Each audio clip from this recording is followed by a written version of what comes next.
शेतकऱ्यांच्या संदर्भात देखील अनेक गोष्टी या ठिकाणी सांगितल्या आणि मग हे सांगितलं की तुम्ही जो काही 1 रुपयात पीक विमा आहे ती पद्धत बदलली. खरं आहे, आम्ही बदलली. तर आम्ही पहिला प्रयोग केल्यानंतर आमच्या असं लक्षात आलं की 1 रुपयात पीक विमा आहे म्हणून अनेक लोक 3-3, 4-4 ठिकाणी विमा काढत होते.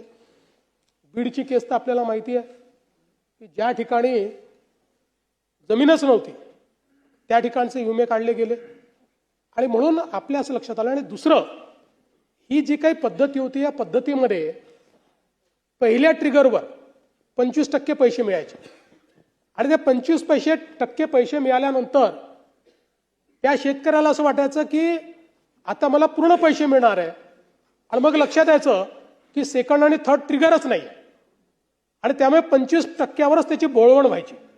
आणि म्हणून ही एकूण जी काही पद्धत होती ही पद्धत ट्रिगरची ही शेतकऱ्याच्या हिताची नाही हे लक्षात घेऊन आपण त्या ठिकाणी ती पद्धत बदलली. नवीन पद्धतीमध्ये आपण आलो, नवीन पद्धतीची विमा पद्धत आपण केली आणि काही ॲश्युरन्स पद्धतीमध्ये देखील आपण गेलो आणि त्या पद्धतीनं आपण आज आपल्या शेतकऱ्यांना मदत करतोय.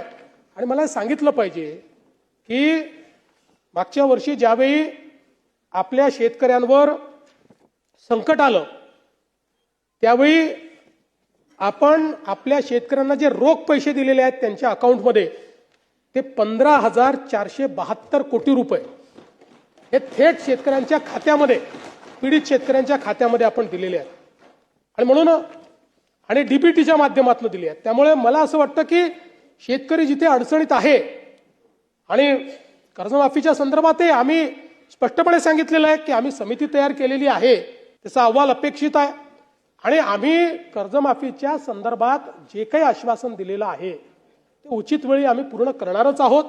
त्या संदर्भात आमचा प्रयत्न असा आहे की आपण ही कर्जमाफी देत असताना मागच्या अनेक कर्जमाफ्यांमध्ये जे आपल्या लक्षात आलं की बँका चुकीच्या पद्धतीचे अकाउंट देतात, जुने अकाउंट्स काढून आपल्याकडनं पैसे घेऊन घेतात. आता आपण ॲग्रीस्टॅक म्हणजे 100% शेतकऱ्यांचं आपण त्या ठिकाणी नोंदणी, त्यांच्या जमिनीची नोंदणी, त्यांच्या सातबाराचा सगळा अहवाल अशा पद्धतीनं आपण एक शेतीचा डिजिटल रेकॉर्ड तयार केलेला आहे. आता हा शेतीचा डिजिटल रेकॉर्ड आधार आणि आधार आपल्याला माहिती आहे की कर्जाचं अकाउंट आधार सीडेड आहे. अशा सगळ्या गोष्टी एकत्रित घेऊन आपल्याला या सगळ्याचा विचार करावा लागेल जेणेकरून जो खरा गरजू आहे त्याला त्या ठिकाणी कर्जमाफी मिळाली पाहिजे.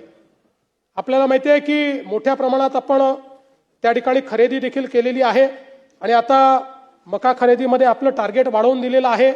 आपला प्रयत्न आहे आता धान खरेदीची टार्गेट आपण वाढवून घेतो, त्याही संदर्भात आपलं बोलणं चाललेलं आहे.